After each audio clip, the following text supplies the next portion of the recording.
సాధారణంగా మనం ఎక్కువ సార్లు వినే పదం ఈ మధ్యకాలంలో ఆధునికంగా బతికేవాళ్ళు, రకరకాల సాఫ్ట్వేర్ కంపెనీలు కూడా గొప్ప గొప్ప పేరు ప్రసిద్ధి కలిగినటువంటి తాత్విక పురుషుల్ని యోగుల్లాగా పేరు పొందిన వాళ్ళని పిలిచి వాళ్ళ దగ్గర ట్రైనింగ్స్ ఇప్పిస్తున్నారు.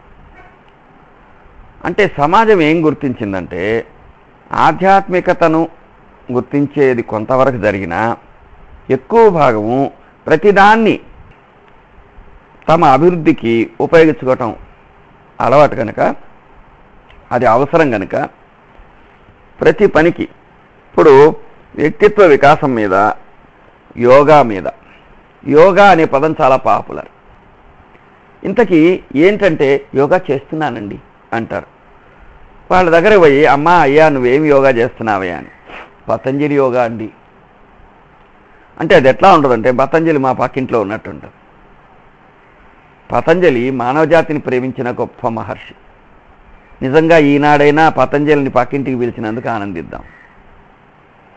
అంటే వాళ్ళ గుండెలకు దగ్గరగా వచ్చినందుకు సంతోషిస్తాం. ఇప్పుడు శాస్త్రీయ దృక్పథం కలిగిన వ్యక్తులకు మాత్రమే నిర్దిష్టమైన వ్యక్తీకరణలు ఉంటాయి అని ఒక పొరపాటు అభిప్రాయం. ప్రాచీన ఋషి సంప్రదాయంలో ఏ విషయంలో అయినా ఒక నిర్దిష్టమైన వ్యక్తీకరణ ఉంది. యోగశాస్త్రం కూడా అట్లాంటిది. యోగాన్ని ఒక శాస్త్రం లాగా, ఒక సైన్స్ లాగా, ఒక ఎక్స్ప్రెషన్ లాగా నీట్గా చెప్పుకుంటూ వచ్చారు. అయితే యోగా అనే పదము మన తత్వ విచారంలో, అంటే మనుషుల్ని ప్రేమించే ఋషులు మనుషులకు జరిగే మేలును అనేక రకాలుగా వివరించటంలో యోగా అనే పదాన్ని వాడుతున్నారు. ఇంకొంచెం వివరంగా చెబితే యోగా అనే పదానికి అనేక అర్థాలు ఉన్నాయి. అనేక సందర్భాలలో, అనేక పనులలో, అనేక భావాల్లో దాన్ని చెప్పారు. పతంజలి మహర్షి ఏం చెప్పారంటే అసలు యోగం అనే పదానికి కలయిక అని అర్థం. ఏం కలవడం? మనతో మనం కలవడం, మన చుట్టూ ఉండే అన్నిటితోనూ మానసికంగా ఆత్మీయంగా కలగలిసి జీవించటం, వైరుధ్యం లేకపోవటం, సామరస్యం కలిగి ఉండటం, ఇలాంటి పదాలు కూడా విస్తృతార్థంలో చెప్పుకోవచ్చు. అయితే ఈ యోగాని పతంజలి ఏమన్నాడు? నీ మనస్సుందే, మనస్సులో కదిలే కదలికలు ఉన్నాయే, వాటిని ఆ టెర్మినాలజీలో, ఆ పదకోశంలో సంస్కృతంలో ఏం చెప్పారంటే వృత్తులు అన్నారు. వృత్తి అంటే వ్యాపారము అన్నారు. ఇప్పుడు వ్యాపారం అంటే బిజినెస్. ఆ కాలంలో వ్యాపారము అంటే అది నిర్వర్తించే విధులు అని అర్థం అన్నమాట.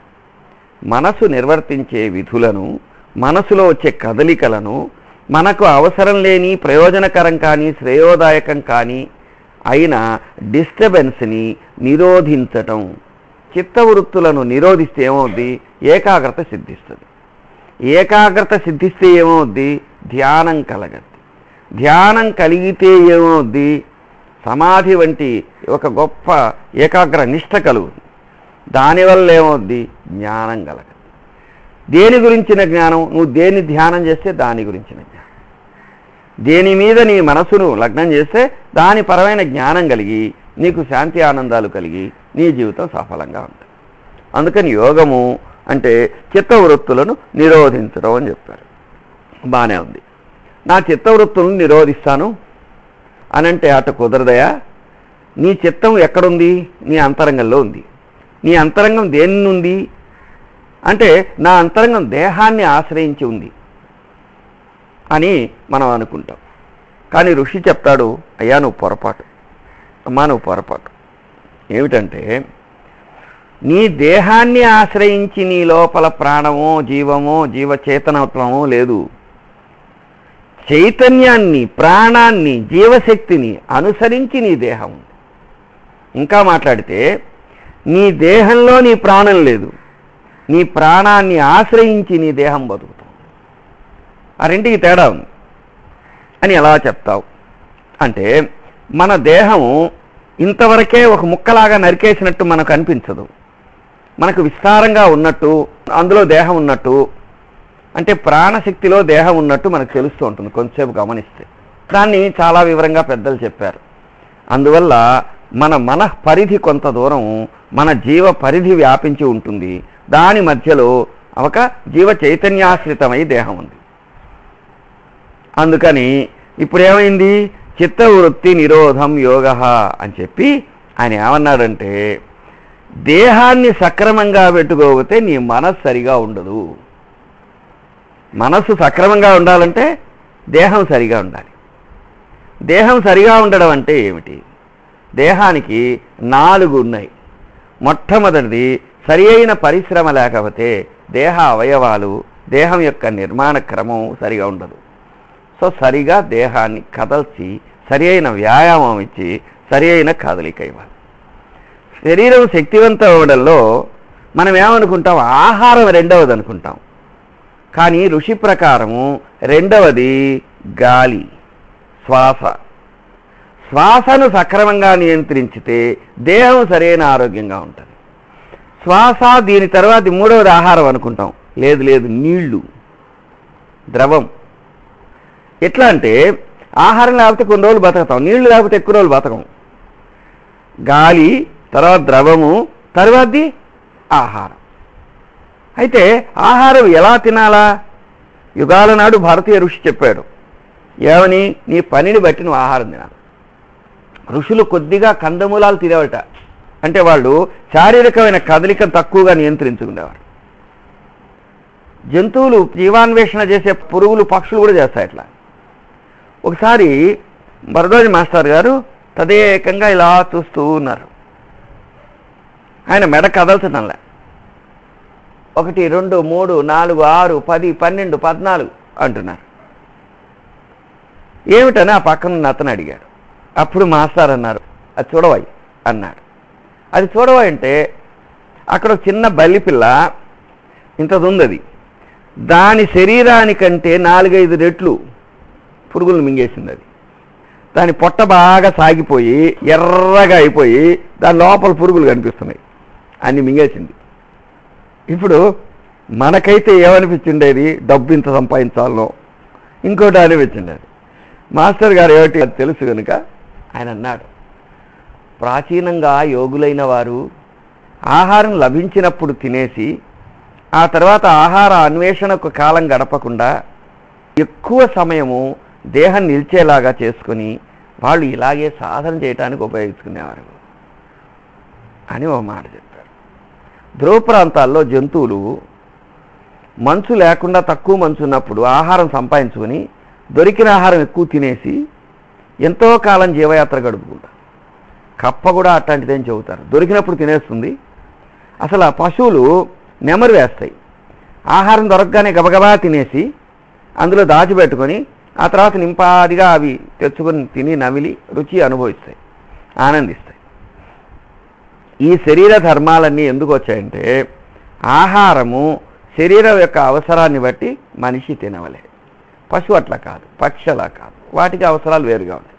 అందుకని మనం ఇప్పుడు ఏం చేస్తున్నాం? ఆధునిక జీవనంలో శరీరానికి కాకుండా నాలికతో నిర్ణయించుకుని తిండి తినటం వల్ల అనారోగ్యకర ప్రపంచం. లైఫ్ స్టైల్ డిసీజెస్ అన్నిటికీ కారణం ఏంటంటే శరీరం గురించి తెలుసుకోకుండా, శరీర అవసరం తెలుసుకోకుండా, మనం దానికి ఇచ్చే తర్ఫీజు సరిగా ఇవ్వకుండా, కావలసిన పని సరిగా ఇవ్వకుండా, దానికి శ్వాస కోసం శుభ్రంగా ఉంచుకోకుండా, నీళ్లను తాగకుండా ఉండటం వల్ల ఇక ఇవన్నీ అయ్యాయి కదా. చిట్ట చివరిది నిద్ర. ఇప్పుడుండే మనుషులు ఎక్కువ నిద్రనబోతారు, తక్కువ నిద్రనబోతారు, సరిగా మాత్రం నిద్రపోతారు. చాలామంది నిద్రపోయిన టీవీలు చూసి ఈ అశ్రాంతి, అసంతృప్తి, ఈ టెన్షను, స్ట్రెస్, అనవసర విషయాలకి ఇవన్నీ కలగలిసిపోయి అశాంతియుతమైన జీవితం గడుపుతున్నాడు. భయోత్పాతం కలిగించే సినిమాలు చూశాడు, ఆ రాత్రి భూతాలు దయ్యాలుగా కళ్ళ ఏమొస్తాయి? అందుకని మనుషుల కదలిక నిద్ర విషయంలో మనం సరిగా ఉండటం లేదు. ఇప్పుడు రాను రాను ఏమైపోయిందంటే టీవీ ఇంట్లోకి వచ్చేసి 11 గంటల వరకు నిద్రపోరు, కానీ 8 గంటల తర్వాత బయట రారు, ఉదయం 9 దాకా లేవరు. అంటే ఏమైంది? జీవితంలో ఎక్కువ సమయాన్ని ఒక దగ్గర అలా కూర్చునో నిలబడో ఉండేసి కంప్యూటర్ వాళ్ళకు మెడబట్టేసినట్టు, నడుము పట్టేసినట్టు లైఫ్ స్టైల్ ప్రాబ్లం వల్ల మనలో చాలామందికి కొద్ది రోజుల ముందు ఇంతవరకు మధుమేహం అందరికీ లేదు, ఇప్పుడు చాలామందికి ఉంది. కొంతకాలానికి భారతీయ సమాజం మొత్తం మధుమేహగ్రస్తులు అయిపోయినా ఆశ్చర్యం లేదు. అందుకని సమాజాన్ని ప్రేమించేవారు, భక్తులు, తాత్వికులు, విద్యావంతులు, టీచర్సు, డాక్టర్సు వీళ్ళంతా ఏం చేయాలి ఇప్పుడు అంటే ముందు బలమైన పటిష్టమైన దేహం ఉండేలాగా సమాజాన్ని ప్రబోధించుకోవాలి. మనకిప్పుడు దేవుడు ఆధ్యాత్మికత అనే తర్వాత సంగతి, ముందు బతకడానికి కావాల్సిన శరీరం గురించి చెప్పుకోవాలి. శరీరంలో మొట్టమొదటి ఆహారం అనుకుంటాం మనం, ఆహారం కాదు. ఆహారానికి ముందు కదలిక ముఖ్యం. మనస్సును శరీరాన్ని సంస్కరించుకోవడం ముఖ్యం. అందులో శరీరం యొక్క సక్రమమైన కదలికల గురించిన విషయము, శ్వాస గురించిన విషయము, ఇవి రెండు యోగ శాస్త్రంలో వివరించబడినట్టు ఇప్పటి సమాజం అభిప్రాయపడుతుంది. నిజమది. కానీ అంత మాత్రమే కాదు, శరీరాన్ని మనస్సును విడదీయలేం గనక మనశ్శక్తితో శరీరం ప్రభావితం కావాలి, శరీర శక్తితో మనస్సు శుద్ధంగా ఉండాలి అని ఈ రెండింటినీ చెప్పారు ఋషులు. మనం యోగం అనగానే కేవలం 4 అని పీసేసి అని పిల్ల ఏం చేస్తుందని ఎవరన్నా అడిగామనుకో యోగా అంటాడు. యోగాకి మనకి అక్కడక్కడ సీడీలు అమ్ముతారు. ఒక అందమైన సినిమా యాక్టర్లు లేకపోతే ఒక మంచి శరీరం ఉండేవాళ్ళు వాళ్ళకు స్విమ్ సూట్స్ వేసి వాళ్ళ దేహాలు అటు ఇటు కదిలిచ్చి సమాజాన్ని ఎరుక్కుకలు చేసి చూపించడానికి చేసే ప్రయత్నం యోగా కాదు. యోగా అనేది ఎంత అనారోగ్యకరమైన శరీరమైనా ఆరోగ్యకరంగా మార్చుకోవచ్చు. ఎక్కడ నీ దేహంలో ఎక్కడ నీ సౌష్ఠవానికి ఇబ్బందికరం, నీ వయసు ఏదైనా అవచ్చు, నువ్వు ఎంతకాలం అన్నా జీవించవచ్చు, దాన్ని సక్రమంగా తీర్చిదిద్దుకునే ఒక క్రమం యోగం. శరీరాన్ని మనసుని తీర్చిదిద్దుకునే ఒక అతి గొప్ప ప్రయత్నం యోగం. అయితే యోగం అనేది కృష్ణుడు ఇంకా విస్తారంగా చెప్పాడు.